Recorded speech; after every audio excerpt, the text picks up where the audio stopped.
예, 안녕하십니까. 청락입니다. 오늘은 이제 진나라, 이제 무왕에 대해서 알아보겠는데, 진나라가 이제 한참 세력을 확장하고 있을 때 진무왕이 등장합니다. 진무왕은 이제 굉장히 영토에 대한 욕심이 많았습니다. 이때부터 아마도 이제 동쪽으로 진출해서 천하 통일의 대업을 꿈꾸지 않았나 싶습니다. 무왕은 이제 한나라의 의양이라는 데 이제를 점령할 계획을 세웠습니다. 의양이면 지금 바로 그 지금 낙양, 그 당시에는 성주라고 불렸는데 바로 옆입니다. 바로 옆이니까 의양을 점령하면 바로 성주로 들어가니까 이 성주에는 아직까지 그 당시에도 두 나라 이제 황실이 이제 보존되어 있었습니다. 물론 치룽에 대해서 이제 힘은 되게 약하고 이름뿐이었지만 어쨌든 낙양에 이제 자리 잡고 있었고 낙양 바로 옆이 의양입니다. 이 의양을 이제 점령하고 난 다음 이제 성주로 들어가서 동쪽 진출에 이제 거두부를 확실히 다지기 위한 그런 원대한 계획이 있었습니다. 어차피 이제 진나라가 동쪽으로 진출하기 위해서는 이제 한나라나 위나라를 통과해야 하기 때문에 이제 일단은 가장 요충지인 의양, 성주를 통해서 이제 동쪽으로 진출할 계획을 세우고 일단 의양을 점령하겠다는 이제 계획을 세웠습니다. 그래서 이제 그 자서상 이제 간부와 그 유명한 장군이었는데 그 간부와 이제 의견을 논하고 어떻게 하면 이제 의양을 정벌할 수 있을까 이제 계획을 세웠는데 간부가 이제 의양이 굉장히 이제 수비가 좋고 지형적으로도 되게 방어하기 좋은 그런 위치에 있고 사기도 높고 이러기 때문에 군사들의 사기가 점령하기가 쉽지 않습니다. 이럴 경우에 이제 위나라하고 이제 협력을 해서 공격하면은 훨씬 더 이제 쉽지 않을까 생각해서 이제 위나라에 이제 사신으로 가게 됩니다. 그래서 그때 이제 간무는 이제 향수라는 이제 그 대신하고 같이 이제 위나라에 사신을 가게 됩니다. 그래 위나라에 가서 이제 그 영왕과 잘 얘기를 그래 우리도 위나라도 한나라를 정벌하는데 일조하겠다. 어떤 약속을 받아내고 이제 오는 길에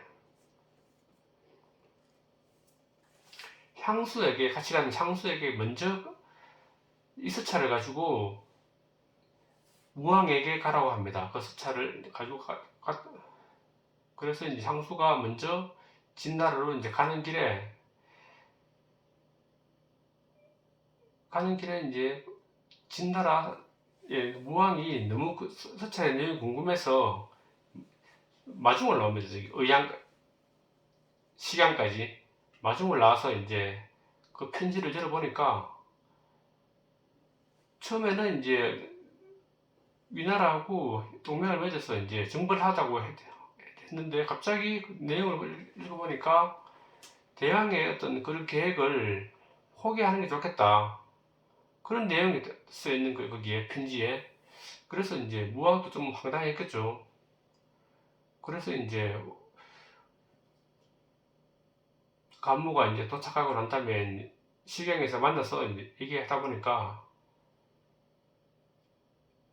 간무가 어떤 얘기를 하나 하면은 그 성은 견고하고 정복하기도 어렵고 그리고 혹시라도 제가 거기 정벌을 나간다면은 시간도 많이 걸리고 우리들 군사들의 피해도 이제 막심할 거다. 그러면 이제 군왕께서도 참지 못하고 혹시라도 이제 철군한다 싶으면 그동안의 뜬공이 다 날아가고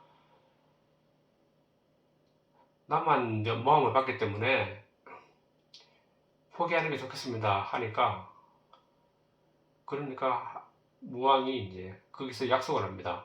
아니다, 내가 혹시라도 간부 장군이 그 고초를 취하더라도 내가 서두르지 않고 기다려주겠다. 시간도 충분히 주고 물자도 충분히 줄 테니까 걱정하지 말고 정벌 전쟁에 나서라고 이제 얘기합니다. 그래서 이제 그때부터 시경에서 어떤 맹세를 하는, 그 소를 잡아서 서로 피를 나누면서 당신은 군신 간에 어떤 맹세를 하는 겁니다. 그리고 난 다음에 이제 간무는 출병을 합니다. 출병을 해서 이제 의향성을 포위하고 격히 포위하고 이제 군사 5만 명을 데려갔답니다. 포위하고 공격을 했지만은 의향성이 좀처럼 함락이 되지 않습니다. 성도 단단하고 그 성 안에 있는 이제 병사들의 사기도 높았기 때문에, 그래서 이게 결국은 한 몇 달 동안 공격해도 전혀 성과가 없으니까 진나라에서의 피해도 이제 상당히 중첩이 되고 해서 진나라에서 도정에서는 아니나 다를까 간무를 비난하는 얘기가 엄청나게 많이 나옵니다. 특히 이제 위리질이 간무하고 약간 라이벌 관계였는데, 간무는 장군이고 위리질은 문신이었는데, 간무가 제대로 군사들 이끌지 못해서 이 사단이 났기 때문에 철군해야 된다고 계속 주장합니다.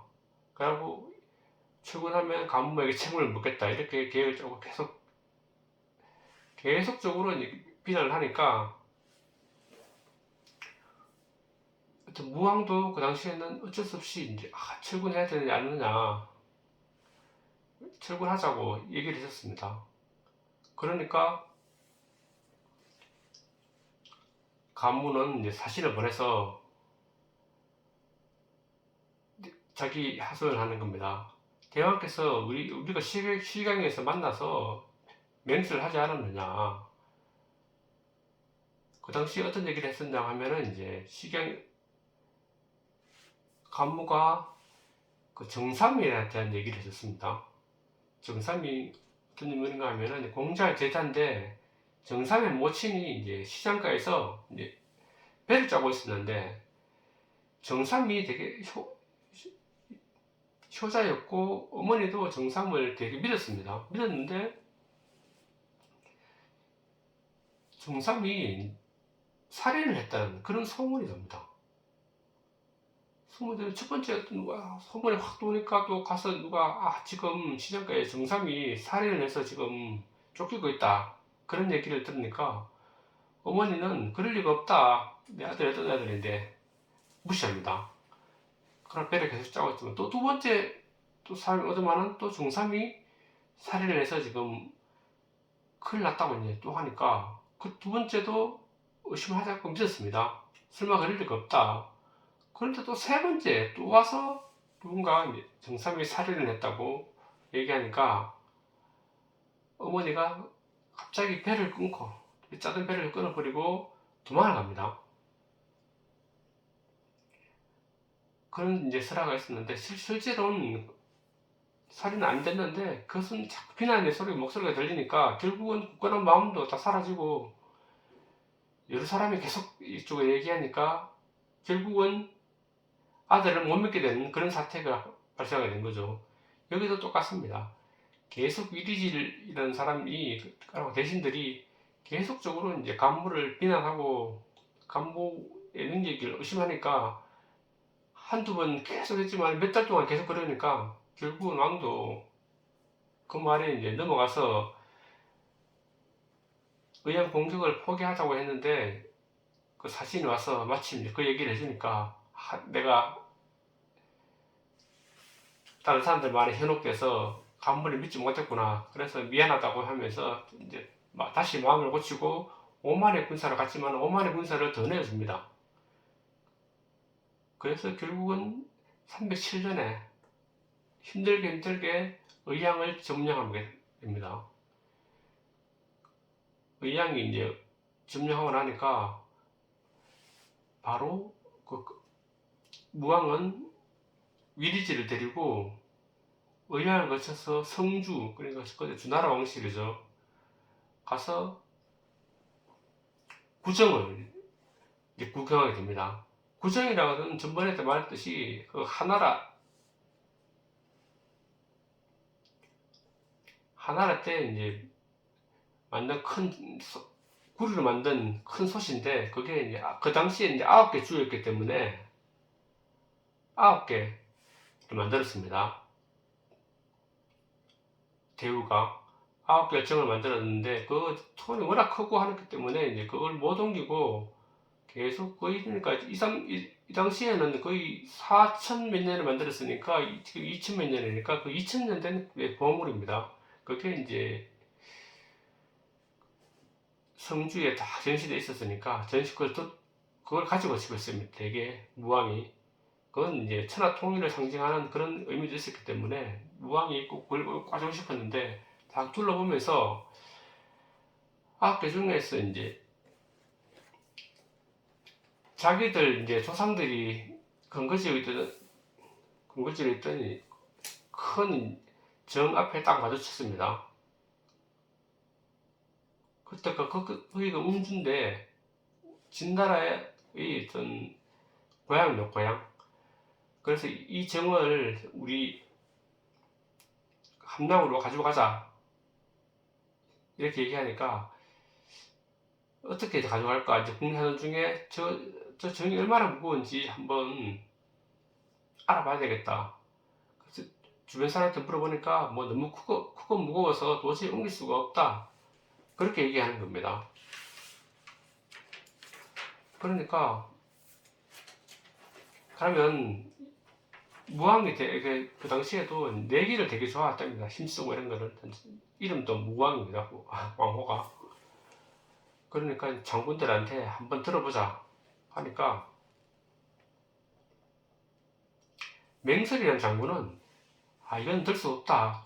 그러고 맹설은 그렇게 얘기한 거는 왕하고 시합을 한다는 것도 신하가 웃기고 이게도 되게 불경한 거고 저도 왕을 좀 실망시키고 이런 거니까 결국 시합을 패하기 위해서 난 들 수 없다고 물렀습니다. 그런데 이제 또 한 장군이 자기가 들어보겠다고 맹설이 했다고 합니다. 그 맹설인데 맹설은 자기가 나서서 한번 들다가 조금 거의 워낙 무거우니까 대대로 못 듭니다. 한 발자국도 못 움직이고 포기하니까 무왕이 딱 내려오더만은 내가 한번 들어보겠다고 해서 정을 들긴 들었으면 살짝 들었는데 결국은 옮기지는 한 발자국 더 옮기려다가 힘이 빠져갖고 정을 탁 놓쳐버립니다. 놓쳐버리면서 자기 오른발이 그 정에 꽉 깔려버립니다. 그러면서 뭐 오른발 워낙 무거운 거니까 오른발이 뚝 떨어뜨리니까 오른발이 완전 박살이 났습니다. 산산조각 없어지고 그 중으로 그날 밤에 바로 사망을 하게 됩니다. 보왕이 이러고 보면 되게 험하게 죽죠. 그 힘들게 위양에 dim력하고 성주까지 가서 엉뚱한 시합을 해보겠다고 힘쓰다가 결국은 사망에 되는 그런 황당한 왕이 됩니다.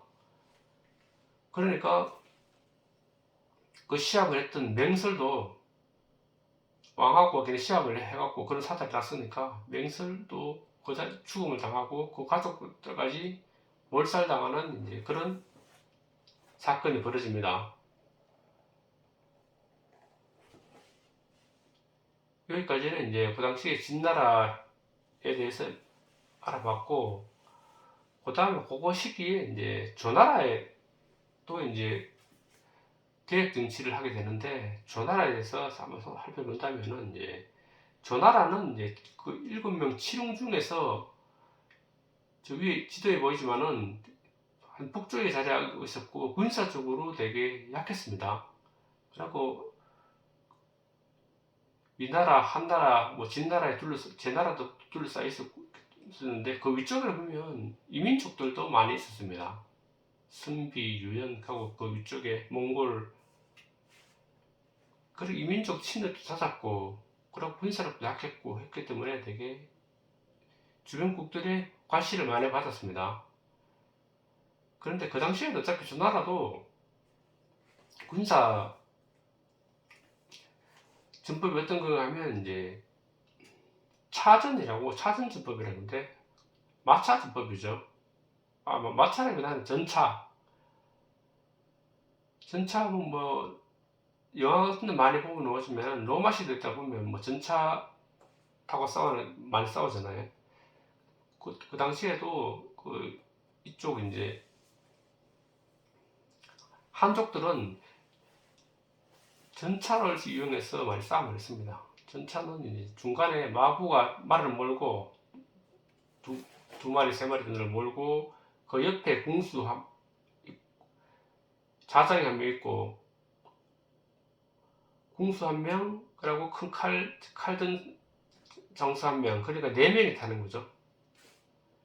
마부 타고, 그리고 중간에 지휘관 타고, 그 옆에 칼 쏘는 사람, 그리고 옆에 활 쏘는 사람, 이렇게 타는데, 마부가 달릴 때는 말의 힘을 통해서 잘 달리지만은, 그게 이제 부딪히면, 상대편은 어차피 이제